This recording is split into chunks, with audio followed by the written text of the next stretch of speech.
Para aquellos que quieren mejorar su vida devocional, para los que necesitan ayuda espiritual, para todos los que desean un contacto diario con Dios, presentamos Radio Amanecer en Estudio, un alimento espiritual para tu alma. Con nosotros, el conductor de esta entrega, Pastor Juan Francisco Scroggins.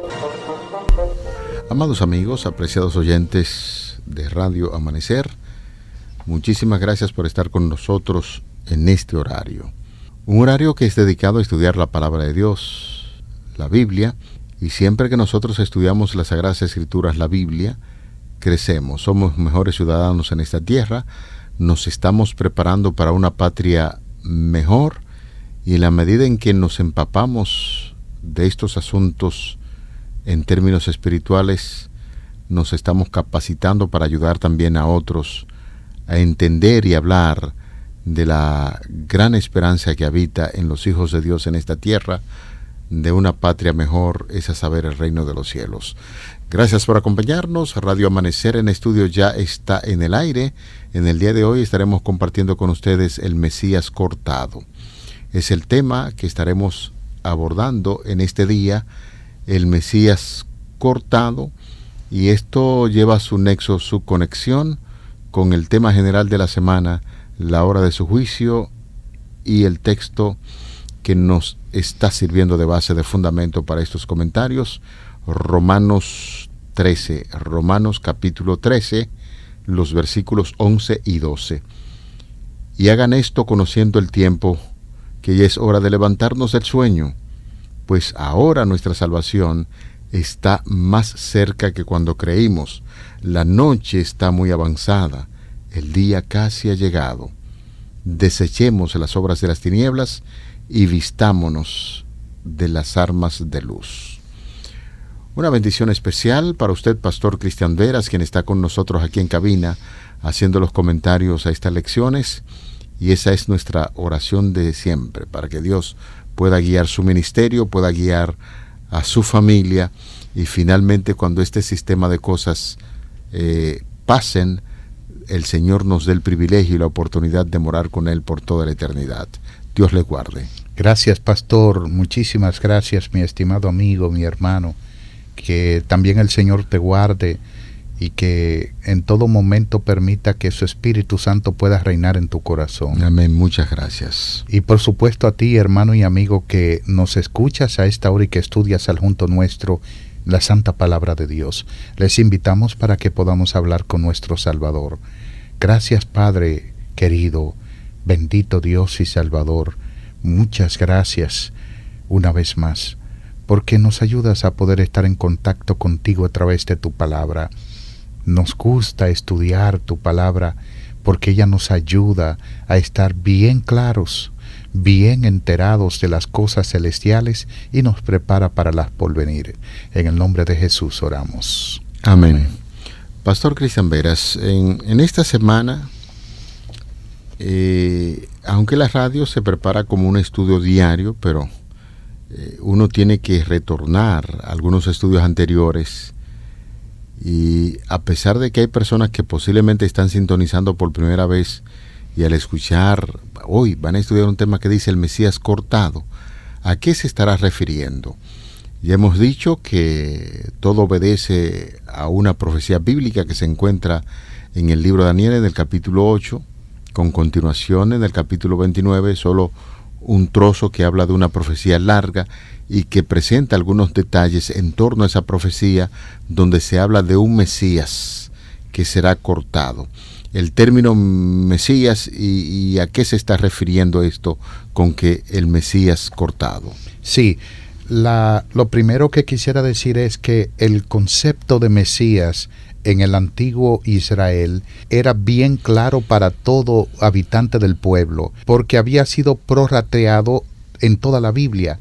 Desde Génesis capítulo 3, versículo 15, cuando se dio la promesa del libertador, que enemistad pondré entre ti y la mujer, y entre tu simiente y la simiente suya, el texto está hablando acerca del Mesías.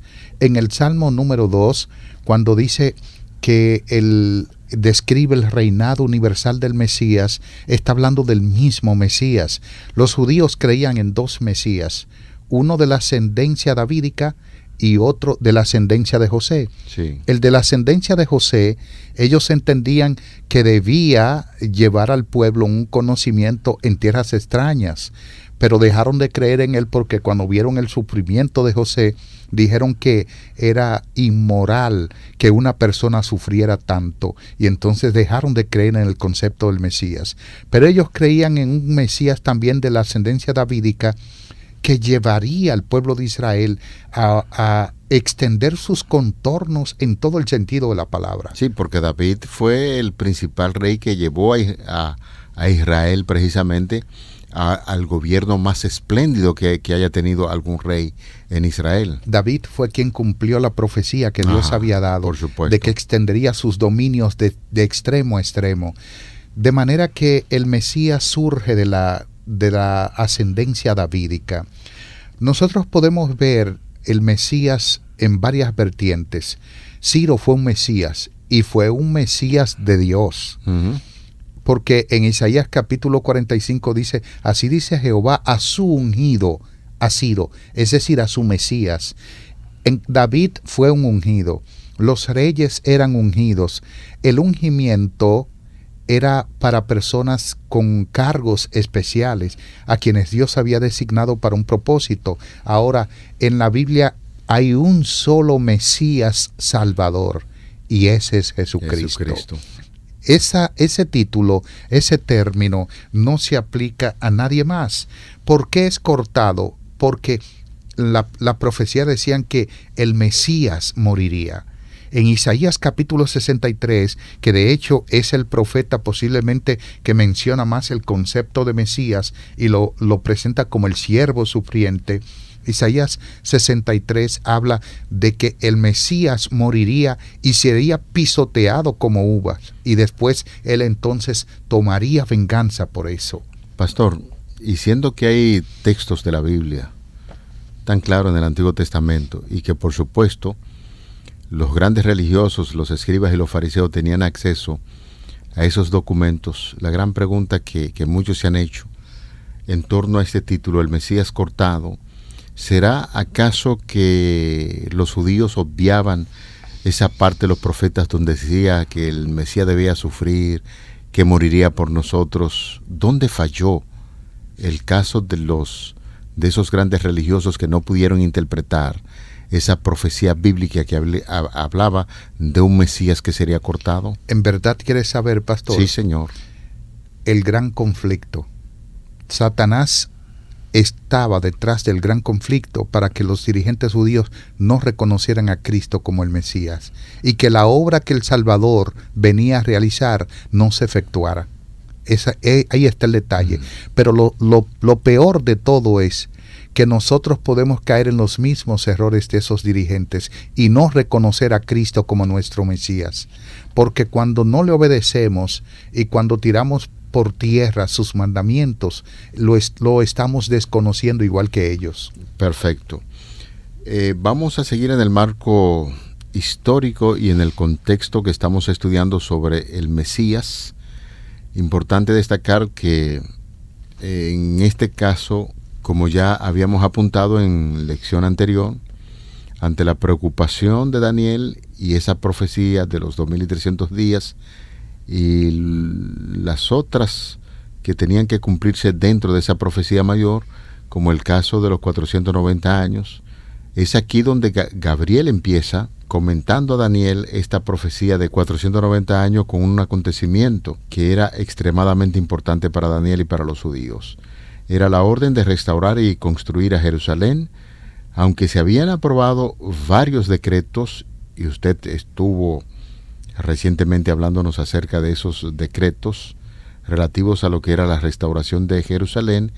En Esdras, el capítulo 7 específicamente, vamos a descubrir que el decreto aprobado en el año 457 antes de Cristo permitió que los judíos no solo se volvieran a su tierra natal, sino también se establecieran como una comunidad religiosa conforme a lo que dice Esdras capítulo 7, los versículos 13 y 27.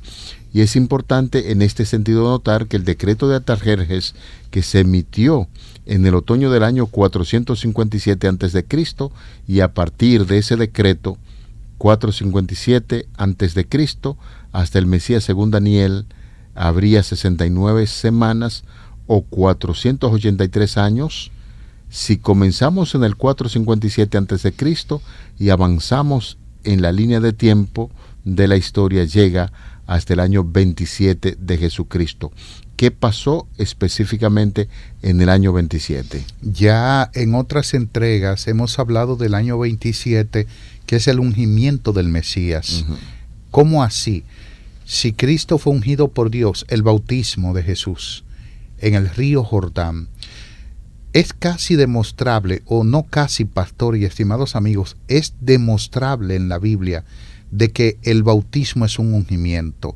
Si van conmigo, por ejemplo, a Levítico capítulo 8, versículo 6, allí se nos dice que Moisés tomó a Aarón y a sus hijos y los lavó con agua. ¿Por qué los lavó? Antes de iniciar el ministerio sumo sacerdotal. Los ungió. Si el capítulo 4 de Levítico también presenta de que el sacerdote era un ungido para esa función. En Primera de Corintios, el capítulo 10, Pablo dice que los israelitas fueron bautizados en el mar cuando salieron de Egipto. Y Pablo dice que Dios los bautizó en el mar. ¿Por qué los bautizó? Los ungió. ¿Para qué? Para que fueran una nación de gente santa, como lo presenta Éxodo 19, capítulo 5. Ahora bien, en el libro de los Hechos, el capítulo 9, versículos 15 y siguientes, nos habla de que Pablo tuvo una visión camino a Damasco cuando iba a perseguir a los cristianos. Entonces el Señor envió a un profeta llamado Ananías y le dijo que fuera donde Pablo.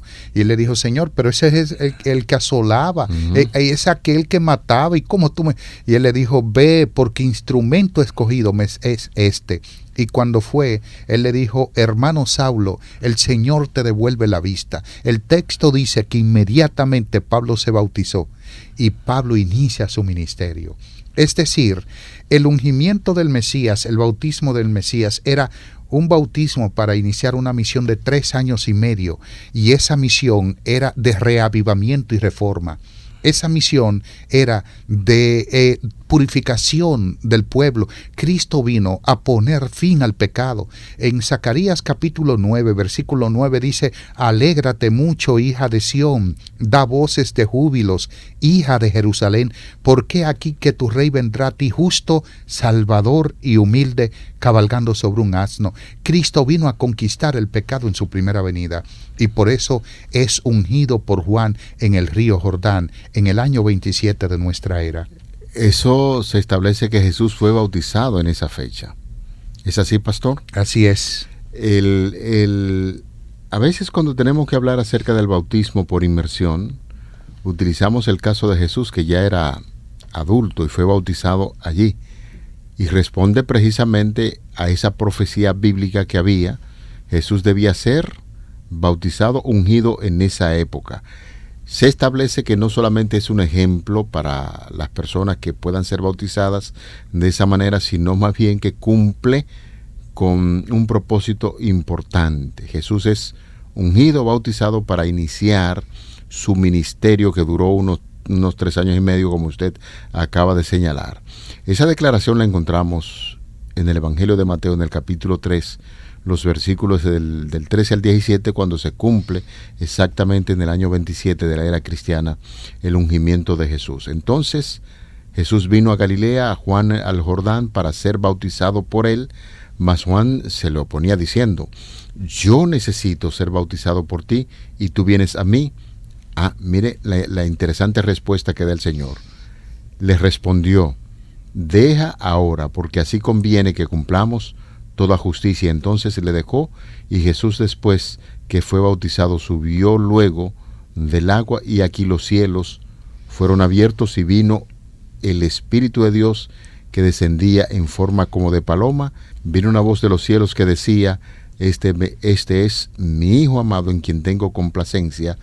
Aquí, sencillamente, la Trinidad se manifiesta. Jesús el Hijo, el Espíritu Santo que desciende en forma de paloma y la voz del Padre que dice, este es mi Hijo. De aquí en adelante entonces iniciará un ministerio a favor de los seres humanos. Eso es totalmente cierto, tomando en cuenta que en el comentario que decías, hablaba de que Cristo le dijo a Juan, lo presenta el Evangelio de Mateo, el capítulo 3, cuando Juan le reclama y le dice, porque yo te tengo que bautizar, eres tú quien tiene que bautizarme a mí. Juan sabía que Cristo no había cometido pecados. Juan sabía el nacimiento inmaculado de Cristo, de que no era un ser cualquiera. Fue 100% hombre, sí, pero no era un hombre como tú y yo. Cristo es Dios. Nunca dejó de ser Dios. Entonces, en ese momento, Jesús se bautiza por ejemplo. Él lo dice, ejemplo os he dado para que como yo he hecho, vosotros también hagáis. Ahora bien, hay una palabra que me interesa bastante y él dice que es necesario que se cumpla toda justicia. Sí. Si vemos el texto de Mateo capítulo 9, versículo 24, dice que el Mesías, 24 al 27, el Mesías vendría a traer la justicia perdurable. ¿A qué se está refiriendo? La justicia perdurable es que la paga del pecado es muerte y Cristo vino a pagar esa muerte por el ser humano y ahí se cumplió la justicia divina. La sentencia dice, la paga del pecado es muerte y todo el que peca muere. Entonces Dios quiere evitar la muerte eterna para el ser humano, porque no se está refiriendo solo a una muerte como paga del pecado, una muerte física, está hablando del castigo eterno, que es la muerte segunda, y esa muerte la vino a morir Cristo, y así se cumple la justicia perdurable de la que él le dice a Juan. Amén. Importantísimo decir que Daniel, señores, en esa profecía que estamos mencionando, predijo con cientos de años, con anticipación, el año exacto en que Jesús sería bautizado, el momento en que Jesús comenzaría sus 3 años y medio de ministerio, y todo eso se refleja ahí. De ahí el énfasis. Por supuesto, ejemplo nos ha dado a través de su bautismo, pero está puntualizando el Padre, cuando el Espíritu Santo desciende, que hay que prestarle atención lo que Jesús iba a hacer a partir de ese momento. Inicia su ministerio a favor de aquellos que estaban encadenados por el pecado, y de ahí podemos encontrar cuando Romanos, por ejemplo, en el capítulo 5, los versículos del 6 al 9 dice, porque Cristo cuando nosotros éramos débiles a su tiempo, murió por los impíos. Ciertamente, apenas muere alguno por un justo, con todo, pudiera ser que alguno osara morir por el bueno.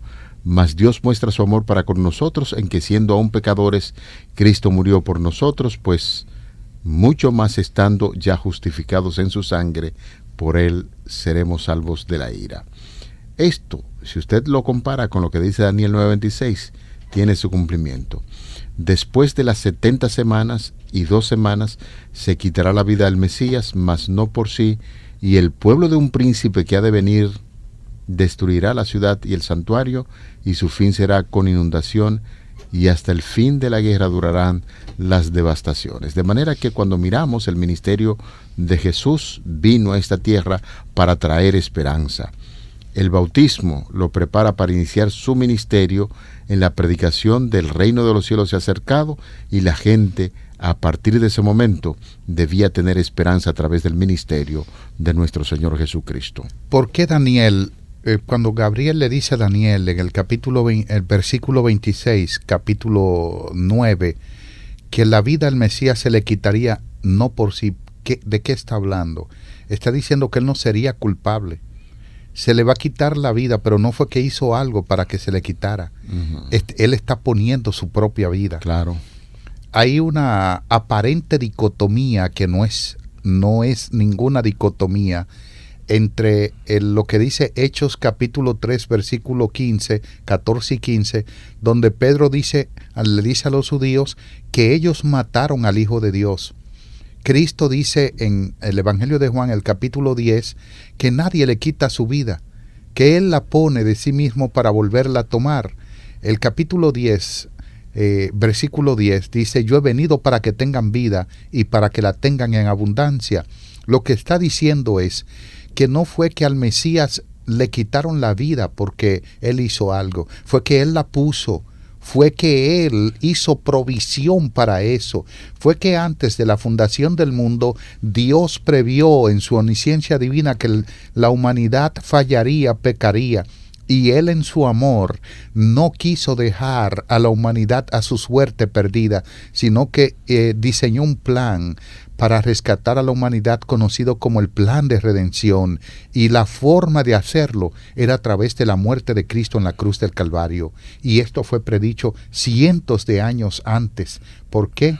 Porque Dios había provisto de que tú no te perdieras, de que yo no me pierda, sino que podamos tener acceso ilimitado a la salvación, a la vida eterna, a través de la sangre de Cristo. Pastor, de verdad que esto es fascinante. En un momento determinado estamos hablando sobre las matemáticas bíblicas y cómo de manera precisa, con ese grado de precisión, se cumplen estas profecías bíblicas, y lo que dice Daniel 9:27, que a la mitad de la semana, es decir, los últimos 7 años, Cristo haría cesar el sacrificio y la ofrenda. Bien sabemos que a la mitad de esa semana, de la semana 70, en el año 31 de la era cristiana, el mismo Señor Cristo confirmó el pacto eterno con su sangre al morir en una cruz, que para el judío era muy importante la ceremonia esta que realizaban, cuando iban al templo y sacrificaban la sangre de un animal, porque miraban allí por fe que el Mesías debía venir para limpiar los pecados del ser humano. El Mesías vino, murió y la gente no lo conocieron.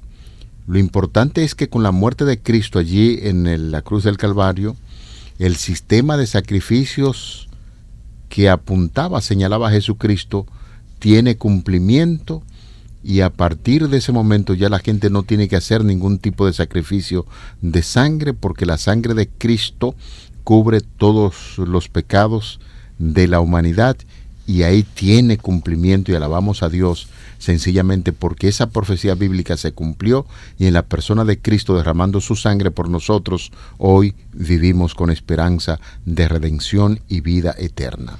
Cristo murió en la primavera del año 31 del hemisferio norte.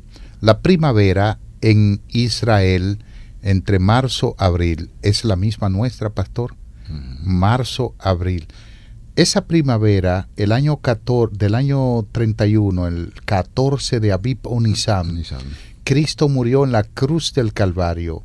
Lo cierto es que murió en medio de la fiesta de la Pascua.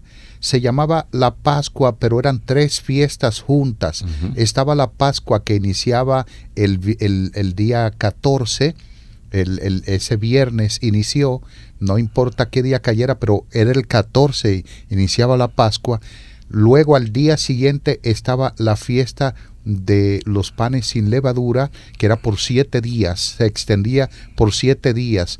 El primero y el último de esos días era considerado día de reposo. No importa el día de la semana que cayera, fuera sábado o domingo, era considerado día de reposo, igual que un sábado semanal. No confundir con eso. Pero ese día, y no fue por casualidad, la muerte de Cristo cayó justo en un día de reposo semanal y en un día de reposo ceremonial. Es decir, la sombra se encontró con la realidad, el tipo se encontró con el antitipo, y Cristo descansó ese día en el corazón de la tumba, no se movió.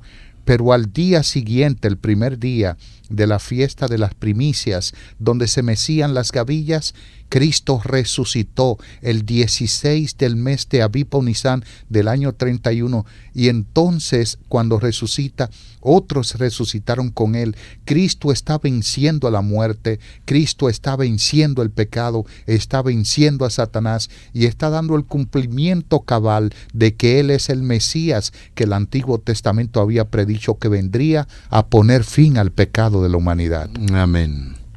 Señores, ¿qué nos queda mirar de esta lección? Después de analizar estos acontecimientos más allá de la cruz del Calvario, donde murió Cristo con su agonía y su vergüenza, Jesús miró hacia el gran final, cuando el príncipe de las tinieblas de este mundo será destruido en la tierra durante tanto tiempo, mancillada por su rebelión. Eso es real. Y en lo venidero, los seguidores de Cristo habían de mirar a Satanás como un enemigo ya vencido. En la cruz, Cristo ganó la victoria para todos nosotros, y el Señor desea que nos apropiemos de esa victoria. He aquí, dijo él, os doy potestad de hollar sobre las serpientes y sobre los escorpiones y sobre toda fuerza del enemigo, y nada os dañará. Mis amados hermanos, queridos amigos, para el pastor Cristian Veras y este servidor, estamos muy empeñados aquí en Radio Amanecer en Estudio, que usted pueda comprender que el cumplimiento de esa profecía bíblica en la persona de Cristo beneficia al ser humano. Cristo está junto a los suyos que son tentados, que son probados. Con Él no puede haber fracaso, no puede haber pérdida, imposibilidad o derrota. Podemos hacer todas las cosas mediante aquel que nos fortalece, que es nuestro guía seguro y que murió en la cruz del Calvario conforme a las profecías para darnos hoy la esperanza de resurrección, porque Él resucitó, y ese es el mensaje que nos anima a seguir adelante en esta tierra hasta que podamos reunirnos con Jesús por toda la eternidad. Amén. Marcamos, pastor, en nuestro comentario de la Pascua, Cristo muriendo en la Pascua, y que los judíos hacían un sacrificio para el perdón, para expiación de los pecados, pero ellos se olvidaron de que el Cordero representaba algo mayor que eso, representaba a Cristo, el Cordero de Dios, que moriría en la cruz como el sacrificio perfecto para toda la humanidad. En 1 Corintios, el capítulo 5, versículo 7, Pablo dijo que Cristo, nuestro Cordero Pascual, fue sacrificado, indicando que ya no había necesidad de hacer ningún otro sacrificio. El Señor no quiere que tú hagas sacrificio. El Señor solo lo que quiere que tú vengas a Él con todas tus cargas, y Él te hará descansar. Amén. Si estás usando drogas, ven a Jesús. Si estás siendo infiel en tu matrimonio, ven a Jesús. Si tienes una deuda económica que no puedes con ella, ven a Jesús. No importa cuál sea tu carga, una enfermedad, Cristo no te está pidiendo que haga ningún sacrificio. Lo que te está diciendo, ven a mí con todas esas cargas y yo te haré descansar. Para eso murió Jesús. Y hoy Él te invita que vengas a Él y le permitas que Él sea el Mesías de tu vida. Amén. Cerramos esta lección con una oración. Querido Padre que estás en los cielos, maravillosa historia de amor que se escribió en la cruz, y que Jesucristo al resucitar trae esperanza a los seres humanos. Gracias por estas profecías bíblicas que estamos estudiando, y al comprenderla queremos poner en práctica el significado glorioso de la muerte de Jesús, su resurrección, su ascensión al cielo, que establece la seguridad de victoria en esta tierra a los seres humanos que creemos en esa maravillosa historia de amor. Amén. Sin méritos en el ser humano, lo rogamos y lo pedimos en el nombre de Jesús. Amén. Amén. Para aquellos que quieren mejorar su vida devocional, para los que necesitan ayuda espiritual, para todos los que desean un contacto diario con Dios, hemos presentado Radio Amanecer en Estudio, un alimento espiritual para tu alma.